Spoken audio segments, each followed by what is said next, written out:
सर्वं परवशं दुःखम, सर्वं परवशं दुःखम, सर्वं आत्मवशं सुखम, सर्वं आत्मवशं सुखम एतत् विद्यात् समासेन कारणम सुख दुःखयोः।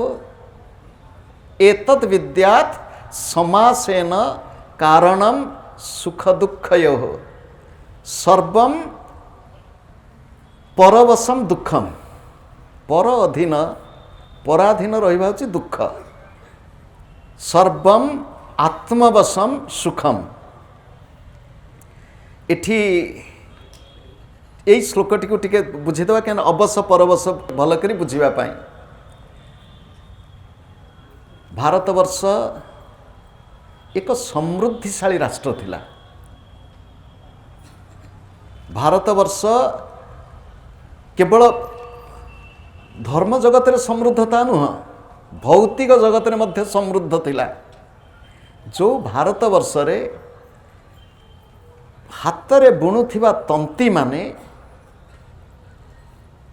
एभली बुणाकार एभली शाढ़ी तैयारी करुथिले, जो शाढ़ी को बाउंस नली कौथिरे बाउंस नली दी गंठी काटी देकरी मझी जो नली तारी भितरे भांगिकी शाढ़ी भर्ती हब एवं दुई पट को ये कर दिया जिवो कौन निबुज कर दिया जिवो लाख द्वारा। आ जो बाउंस नली से बाउंस पाग होइथिबो एवं भारतवर्ष से भली सिल्क शाढ़ी अन्यान्य भल भल शाढ़ी बाउंस नली रे भर्ती करी विदेश को पठाउथिला। यूरोप पाश्चात्य जगत जेतेबेले गोटिए देश रु अन्य देश को जीवा को जानी नथिले, भारतवर्षर इतिहास पुराण नुह, ओडिशार साधव पुओ 1000 वर्ष तले, 1200 वर्ष तले, 1800 वर्ष तले, 2000 वर्ष तले बोईतारे बसी जाभा सुमात्रा बोर्नियो आज दक्षिण पूर्व एशिया केवल सेतिकी नुह, शुणिले आश्चर्य हब ओडिशा रे बौद्ध धर्म को आपणई थिबा चंडाशोक जे धर्माशोक रूपांतरित हेले, तांकर पुओ झियो बोईतरे बसी ओडिशारू श्रीलंका जाइथिले चाल चलिकी नुह।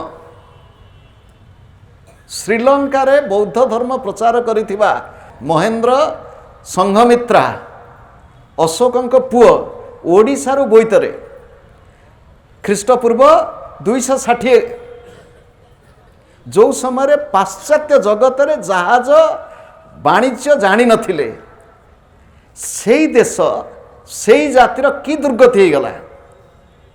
ये होची देश सिना स्वाधीन हो गला, आमे अवश ही परवश ही कि रहीछु। आम भीतर स्वाभिमान नहीं।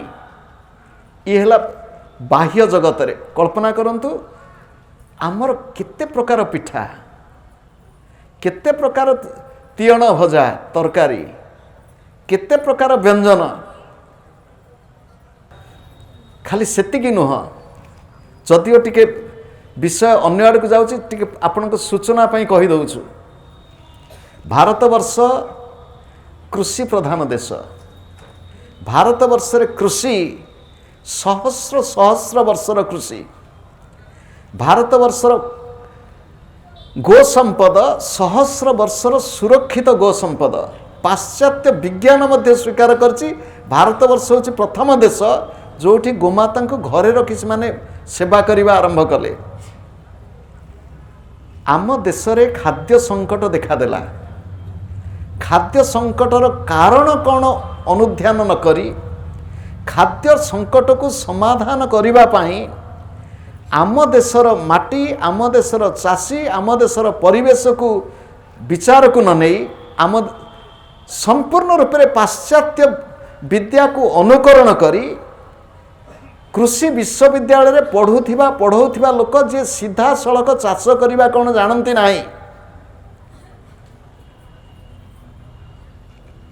विदेशी मानक चापरे बेपारी मानक चापरे आमे सबुज विप्लव नारे ये परवश पराधीनता कृषि क्षेत्र को संपूर्ण रूपे ध्वंस करदेलु। वर्तमान कृषि क्षेत्र में जो अवस्था आ तार कुपरिणाम प्रत्येक व्यक्ति एथरे आमे केही मुक्त नहु। कीटनाशक औषध रासायनिक सार तार प्रभाव रे प्रकृति विध्वस्त आम मानकर स्वास्थ्य मध्य दोष दबा क्या ऋण करी विदेश सार किण ऋण करी विदेश औषध किण कीटनाशक औषध पुणी कौन ना आउ से कीटनाशक औषध रे कीट मरबे ना कि मनीष मरीजे कीटों भितर एभली शक्ति कहवा तात्पर्य होची परवश आत्मवश स्ववश। वर्तमान ये है बाह्य जगतर स्थिति समाजर स्थिति आउ साधक आम टिके निज भितर को पलैबा निज भितर स्थिति कौन निज भितर स्थिति होची पर शब्दर अर्थ अवश परवश इंद्रियवश पर शब्दर अर्थ होची इंद्रियवश। प्रत्येक मनीष इंद्रिय द्वारा आसक्त प्रत्येक मनीष इंद्रिय द्वारा कबलित। भगवत पाद आचार्य शंकर तांकर विवेक चूड़ामणि रे कहउचंती कुरंग मातंग पतंग भृंग मीन। कुरंग होची हरिणी मातंग हाथी पतंग कीट भृंग भ्रमर मीन माछ ये पांचटी उदाहरण दे आचार्य शंकर कहउचंती प्रत्येक प्राणी निकटरे ये जो पांचटी गोटिए गोटिए इंद्रिय होचंती प्रबल गोटिए गोटिए इंद्रिय प्रबल। उदाहरण स्वरूप हाथी भितर को इंद्रिय प्रबल हरिण भितर को इंद्रिय प्रबल। मुनि ऋषि माने केते अनुध्यान करचंती आपण जानती। प्राचीन काल रे हाथी धरिबा पाई गोटे कौशल थिला जो माने हाथी की शिकार करिवे नहीं हाथी की पोषा मनइबे। हाथी की पोषा मनइबे कोथि पाई ना हाथी हमर सेबारे लागिवो युद्धरे लागिवो हाथी हाथी आमर जिनसपत्र आने को बड़ बड़ काठ ठू आरंभ कर जिनसपत्र बोहिबारे हाथी हाथी आमर सेबारे लगे हाथी मारिब नहीं। माई हाथी की पोषा मने जंगल भितरे लंबा गात खोली दियंती गात को डाल पत्र देकर ढांकी दियंती सेठी पोषा होइथिबा माई हाथी की छाड़ी दियंती।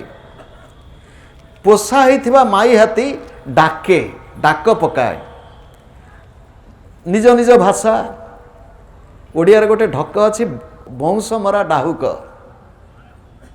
डाहुक हूँ गोटे चढ़ई बंश मरा डाहुक कौन ना चढ़ई धरुथिबा ए डाहुक को धरुथिबा शिकारी पोषा डाहुक माध्यम अनेक डाहुक को धरिकी आने घर को कहीं पोषा डाहुक डाक पकाए अन्य माने आसी फासरे पड़ती। तो सेई भली बंश मरा हाथी मारे निज देह बंधन रे पकाए माई हाथीर संग लाभ करिबा पाई स्पर्श सुख पाई हाथी माने आसी खाल पड़ती। 5 दिन 7 दिन खाइबा को दब नहीं दुर्बल हो जिवे तापर से खालुर सब उठा जिवे हाथी। ये होची मातंग कुरंग कान कुरंग मातंग पतंग भृंग मीन गोटिए गोटिए इंद्रिय प्रबल होइथिबारु सेमाने पराधीन होती कि मृत्यु मुखरे पड़ती। माछ बंशीकंटा आमे मनीष आम मानक पाखरे प्रति इंद्रिय एवं सेमाने प्रचंड शक्तिशाली प्रत्येक इंद्रिय खाली सेतिकी नुह जेतेबेले इंद्रिय माने टिके टिके शक्ति कमी जाउची। उदाहरण स्वरूप आखि आखि होची देखिबा शक्ति आखिर देखा आखिर शक्ति जदि टिके कमी जाऊँच आम कौन करुचु चश्मा लगेदबा। उदाहरण स्वरूप कान कान को जदि शुभुनी जंत्र अच्छी लगेदबा।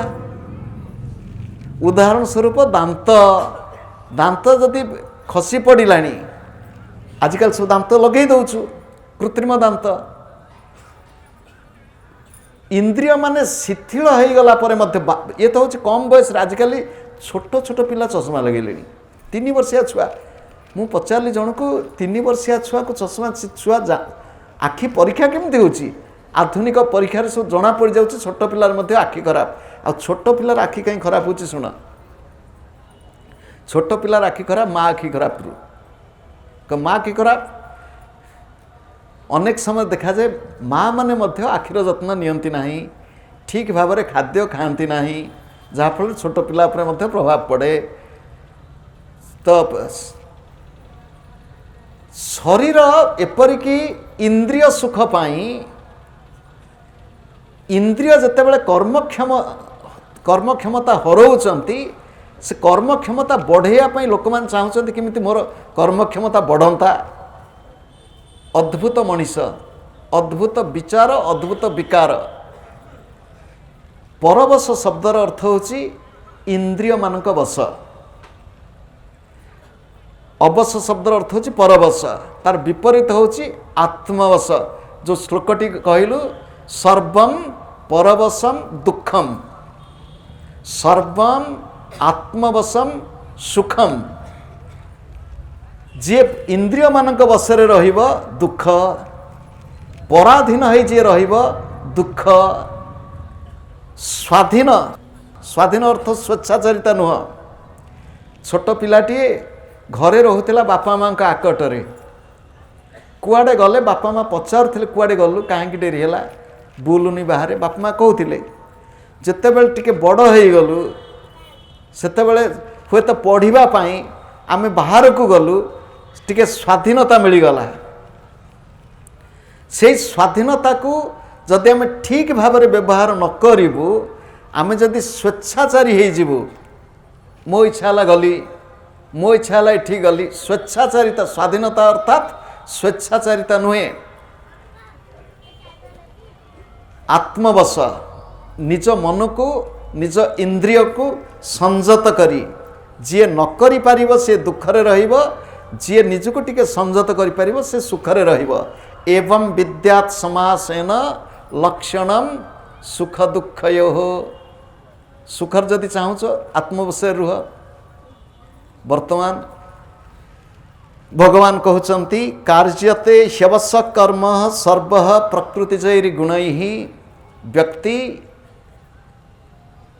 प्रत्येक व्यक्ति जेहेतु से निज को संयत करने को शिखु नाही इंद्रिय मानक वशरे मन मानक वशरे प्रकारांतरे प्रकृति मानक वशरे से रहिबा फलरे से घांटी होची कर्म भितरे। प्रकृति रो दुईटी दिग गोटे होची सक्रिय दिग गोटे होची निष्क्रिय दिग। गोटे होची सक्रिय दिग गोटे होची निष्क्रिय दिग। सक्रिय दिग कौन निष्क्रिय दिग कौन टिके शुणु। आलोचना प्रसंग रे प्रकृति पुरुष कथा आलोचना है। पुरुष शब्दर अर्थ होची जी शोईकिरी रही। पुरीजाम शेते इति पुरुष जी शोईकिरी रही पुरुष। प्रकृष्टेण क्रियते इति प्रकृति जी भल करी काम करछि से प्रकृति। उदाहरण स्वरूप स्वामी स्त्री स्त्री स्वामी को एते भल पाए से कहे तमे था मु सब काम कर दूची। ए देह भितरे देह होची प्रकृति आत्मा होची पुरुष। आत्मा देह भितरे सोईकिरी अछंती। देह होची पुर देह रूपक पुरे सोईकिरी अर्थात छपिकी रही। आम जो जाऊँ उदाहरण स्वरूप काली विग्रह आमर हठात दृष्टि कौटी पड़ुची माँ को ऊपर ना शिव पाखे आम जदि काली मंदिर को जीवा आम ठिया हठात क्या देखा कहून माँ को देख किंतु पाद तले जे बापा शोइचंती सेटिके नजर नहीं। ए देह भितरे प्राण कृष्ण, ए देह भितरे आत्मा राम, प्रति देह भितरे सिया राममय सब जग जानी, समस्त भितर सी तांको देखुनु आमे खाली देह को देखुचु, आमे खाली बाहर रूप को देखुचु। ये हूँ प्रकृति। ये देह भितरे प्रकृतिर दुईटी अवस्था, गोटे अवस्था हूँ सक्रिय अवस्था, गोटे हूँ अक्रिय अवस्था।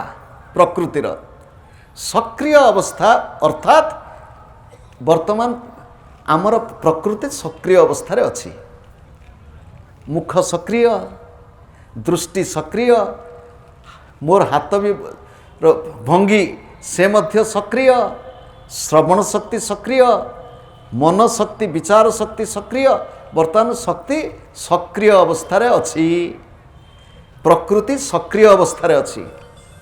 एवं केतेबेले प्रकृति अक्रिय अवस्था रे, जो व्यक्ति टिके टिके साधना करिबा जाने सी प्रकृति को अक्रिय अवस्था को निये। ये हूँ सूक्ष्म अवस्था। स्थूल अवस्था रे प्रकृति सक्रिय, सूक्ष्म अवस्था रे प्रकृति अक्रिय। कब कौन सेटी आखि मु बंद करदेवी, बाहर कथा बाहर शब्द मो भीतर को न आसू, कान शुणिब नहीं, आखि देखिब नहीं, पाटी कथा कहब नहीं। जदि कहब ठाकुर ना, पाटी कथा कहब नहीं, पाटी चुप। ध्यान कला बेले पाटी चुप, जप कला बेले पाटी केवल भगवान का ना। यही अवस्था को स्वेच्छाकृत भाव निजको नबा हूँ प्रकृतिर अक्रिय अवस्था। जी साधक सक्रिय अवस्था रे सी भगवान को भूले नहीं। आखि देखिब क्या सबु समय तो आम आखि बंद करनी, कान शुणिब अन्य कथा तो शुणा को पड़ो, संसार तो रहा पड़ो, कोटी गुहा भीतर तो नुह, आपण मान पाखे आस तो पहुँचवा को पड़ो, खाली पहुँचबार नुह। केते लोक आसी यही कथा से कथा आमे कहीदो, देख ठाकुर को डाक, ठाकुर ही सब करेंगे, व्यक्ति नुह। श्रद्धा अच्छी कौच ठीक अच्छी, किंतु जो साधक किंबा संथ सी कहती मो पाखु आस, ठाकुर पाखु नुह, से संथ नुहंती। शुणु, जो शिक्षक छात्र को विद्या अनुरागी न करिब से शिक्षक नुह। आ विद्या जदि आत्मकल्याण एवं समाज कल्याण पाई न हो से विद्या नुहे। सेही भली जदि साधक बा संत अन्य मानक भगवतमुखी न करिवे ताले भगवान देह देइचंती। पुणी बार बार से कथा को मन पकाउछु, भगवान हमको देह देइचंती, मन देइचंती। ये देह संसार सेवा करू, मन भगवान को पाखे ठाकुर को पाखे रहू। मुख में हो राम नाम, राम सेवा हाथ में, कोई तेरे नहीं प्यारे, राम तेरे साथ में।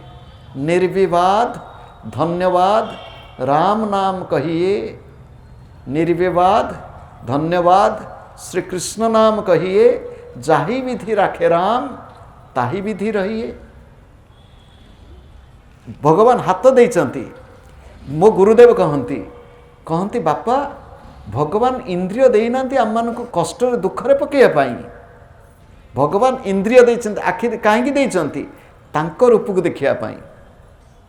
भगवान हाथ कहीं देइचंती तांको सेवा करिबा पाई। भगवान मुख कहीं देइचंती, प्रत्येक इंद्रिय को भक्तिर गोटे परिभाषा शुणु। हृषिकाणाम हृषिकेश सेवनम भक्ति ही उच्यते। हृषिकाणाम हृषिक शब्दर अर्थ होची इंद्रिय, इंद्रिय मानक द्वारा हृषिकेश भगवान श्री कृष्ण श्री राम श्री जगन्नाथ तांकरी सेवा ही भक्ति। इंद्रिय मानक द्वारा आखि द्वारा भगवान को सेवा, कान द्वारा भगवान कर सेवा, हाथ द्वारा भगवान कर सेवा, पाद द्वारा भगवान कर सेवा। भगवान कर सेवा अर्थ नुह मु खाली मंदिर भितर बसी रही थी। गोमाता सेवा भगवान कर सेवा, बापा माँ का सेवा भगवान कर सेवा, छात्र सेवा भगवान कर सेवा, स्त्री स्वामी संतान भगवान सर्वव्यापक। गतकाली आम कहूँ सर्वव्यापक खाली नुहति, भगवान का प्रकृत रूप होची। गतकाली कहते सरित समुद्र, ये सब हूँ भगवान रूप।